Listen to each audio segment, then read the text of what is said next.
I once truly died. And the strange thing is, I didn't want to come back. Have you ever wondered, what do we see when we die? Is there light behind that final curtain of darkness? Or just eternal silence? My name is Michael Rayner, and this is the story of what happened to me on what would become the most important day of my life. It was a summer day in 1995, just 2 days before high school graduation. I was 17 years old, living in a small town near Lake Huron, Michigan. A quiet town, the kind of place where people believe time moves slowly, sadness doesn't stick, and death always feels like it belongs to someone else, somewhere far away. That morning, we were all getting ready for the end-of-year picnic. Sandwiches, radios, volleyball, laughter, everything felt like life was opening its brightest door. I wasn't athletic. I didn't even like cold water. But my friends were out on a floating platform nearly a kilometer from shore, calling to me. "Michael, come on out here," they shouted. I hesitated. The lake water was freezing, and something in me, something quiet but sharp, told me I shouldn't do it. That today, it wasn't the day to push. But at 17, you don't step back. I ran, dove into the lake, started swimming. Every stroke was a battle. The cold pierced my skin like needles. My body began to tighten. But the platform kept getting closer. The laughter still echoed across the water. I didn't know then, that would be the last sound I ever heard with my physical ears. Suddenly, a violent cramp seized my lower abdomen. A sharp pain pierced through me, and my legs went numb. I began to flail, swallowing water, panicking. I struggled without thinking. My head broke the surface for a split second, and I waved my arms, begging for help. But from far off, my friends waved back, thinking I was joking. I sank again. That was the last time I ever saw the summer sky. Darkness began to close in. The water was cold, deeply cold, not the kind that chills your skin, but the kind that seeps into your soul. The deeper I went, the dimmer the light became, until finally, I felt my feet touch the bottom. I sat there, under the lake, and my body gave up. It didn't want to fight anymore. And in that moment, something strange happened. A voice came into my mind. Not loud, not soft, but unmistakably clear, as if I were speaking to myself. "Michael, just rest for a moment." I froze. Who was that? And why was it so calm in the middle of my dying? I didn't respond. I didn't resist. I only knew one thing. I was no longer alone. Every cell in my body screamed for breath. I didn't want to die. But the voice continued. "Just let go. Only for a moment." I didn't know who I was talking to. But something in me began to trust. So what if I did let go? What would happen? Does death come when we stop resisting? Or is surrender the door to a life more real than anything we've ever known? What happened next would forever change the way I see death. I was dying. Not the sudden kind of death, but the slow kind, second by second. I felt my body surrendering to itself. My head was spinning. The light from the surface had become a faint blur, far beyond reach. I couldn't kick. I couldn't rise. My arms flailed wildly, as if I were fighting in space. My throat burned, and water poured into my lungs. I could taste the bitterness of the lake, of helplessness, of absolute fear.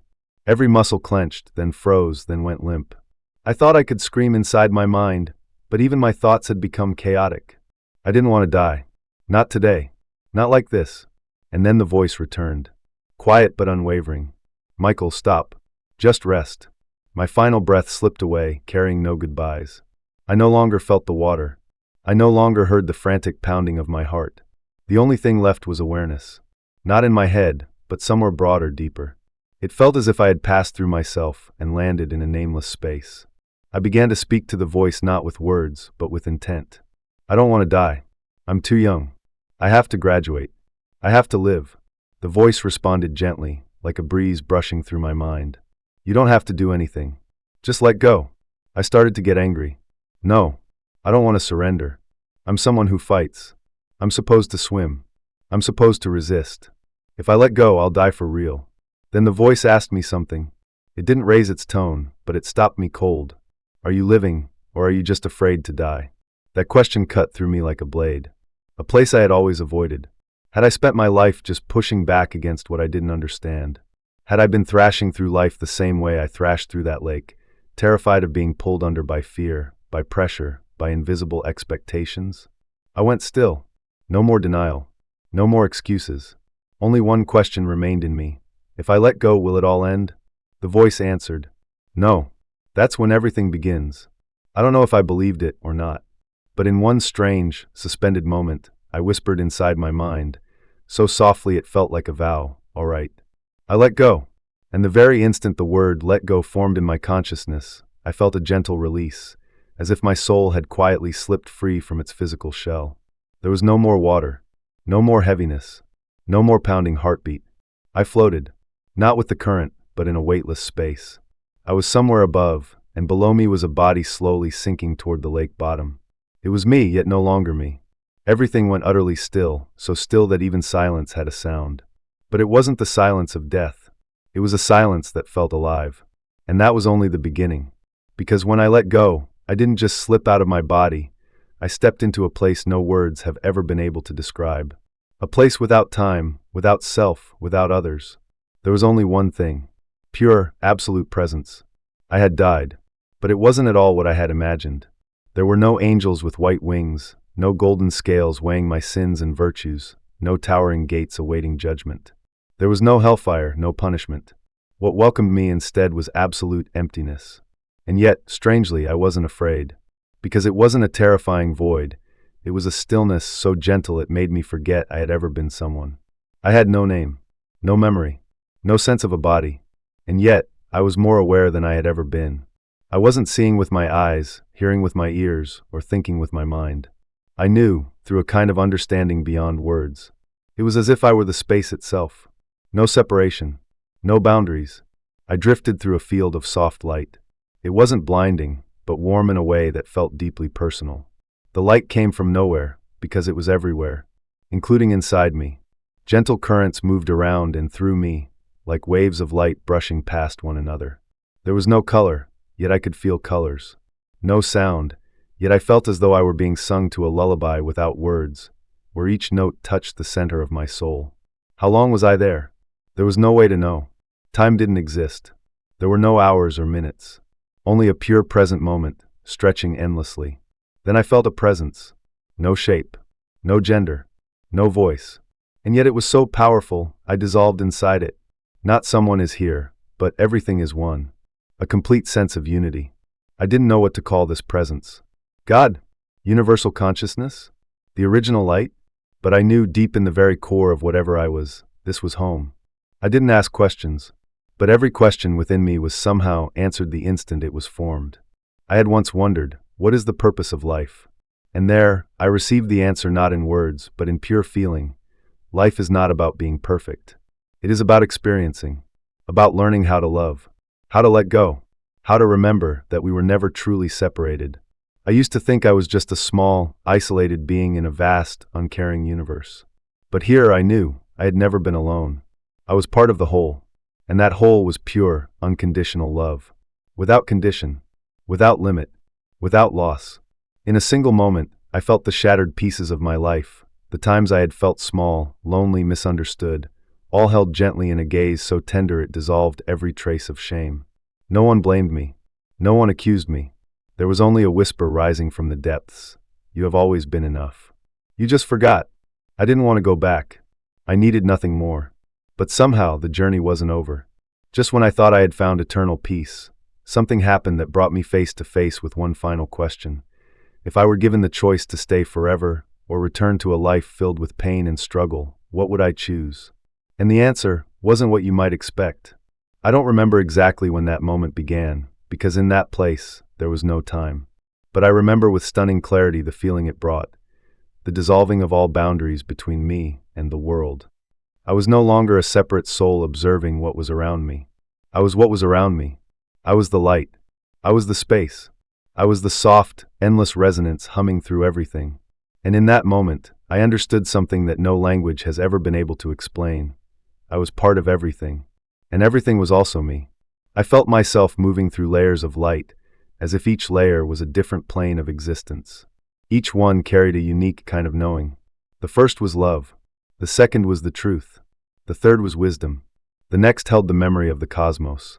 No one taught me, but I understood it all as if my soul had once known these things long before I was born, and had simply forgotten for a while. I was then drawn to a space with no shape, no structure, but with a deep sense of being what I can only call a center of awareness. A place where every soul that has ever existed or ever will exist leaves a trace behind.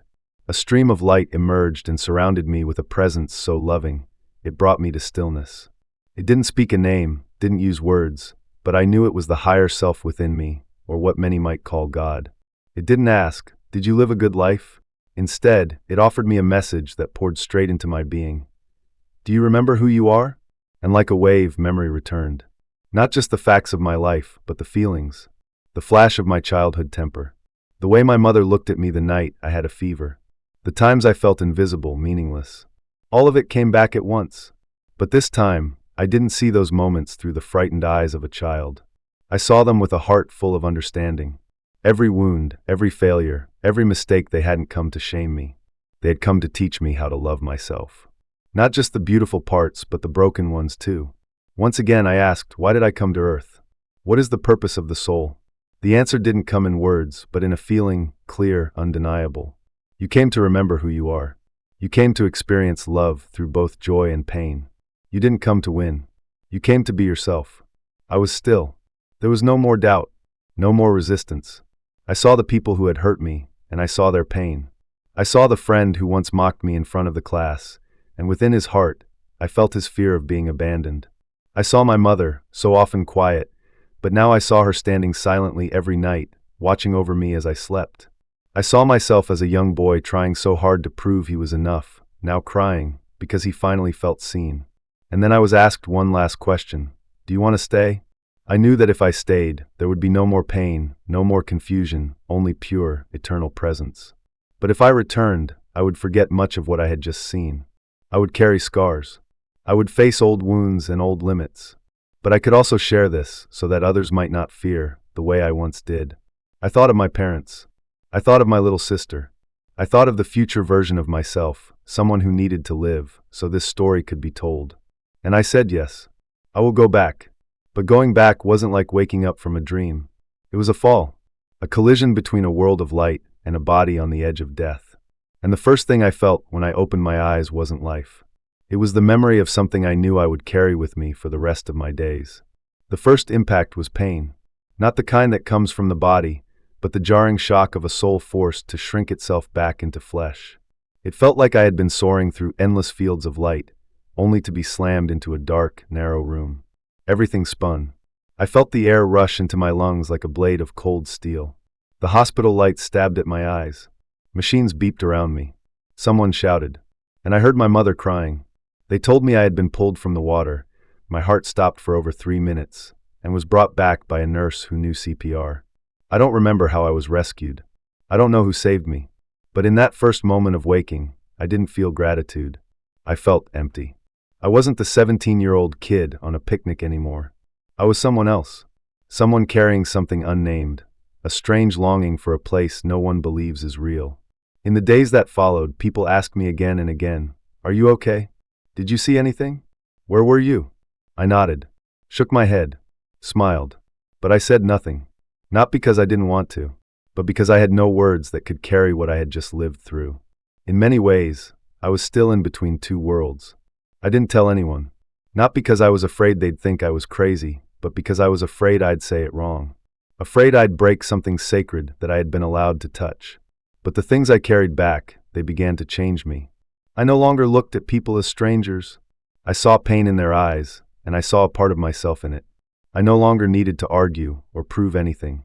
I started learning how to listen, how to be still, how to forgive not because someone deserved it, but because I no longer wanted to carry the weight. Every time I looked at a flower or heard a child's laughter, or even the morning call of a bird, I felt something in me remember. Remember that I had once been in the place where all life begins. And that place is still here. I'm still Michael Rayner, but I'm no longer the teenage boy who feared death. I don't fear it anymore, because now I know death is not the end. It's the doorway that leads us home. Death isn't the enemy. It's an old friend, quietly reminding me to live each day more deeply, more honestly, more kindly. Life after a near-death experience isn't the peaceful new beginning you read about in novels. In truth, it's more like being asked to relive your life, but with a heart that no longer fits the world you once knew. I went back to school, smiled, laughed, and moved with the rhythm of youth. But deep down, I was someone who had seen what no one else around me had seen. No one understood, and no one needed to. I didn't blame them. I just knew I was now living between two worlds.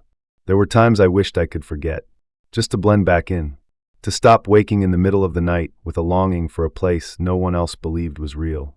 But once light passes through the soul, it never lets you sleep the same way again. And I knew I couldn't stay silent forever. A few years later, I began to write. Not to convince anyone to believe me, but to keep the memory from fading. I wrote about the light, about the cold at the bottom of the lake, about the gentleness in that voice, and about the moment I realized love isn't something we need to search for. It's always been there, just waiting for us to remember. I met others too, people who had also crossed the veil.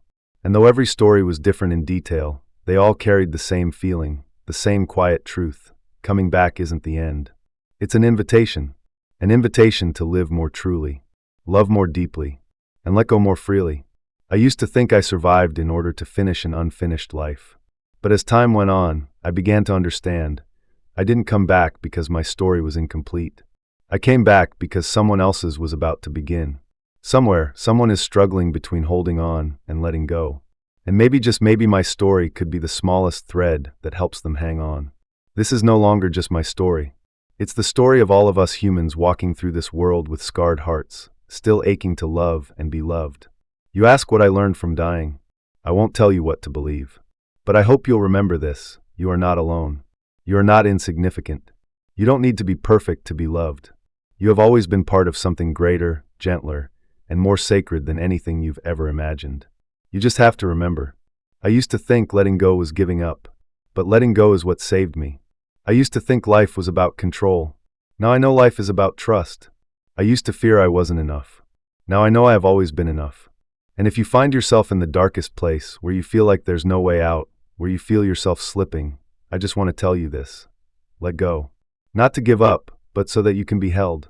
If you're still reading this, maybe you're searching for something deeper. Not an answer, but a confirmation. That you're not crazy. That your soul is real. That this life has meaning. And if I were allowed to return for one reason only, it would be to tell you this. You have never been disconnected from the divine. You only need to pause, listen, and remember. That day, I thought I had died. It was the day I truly began to live.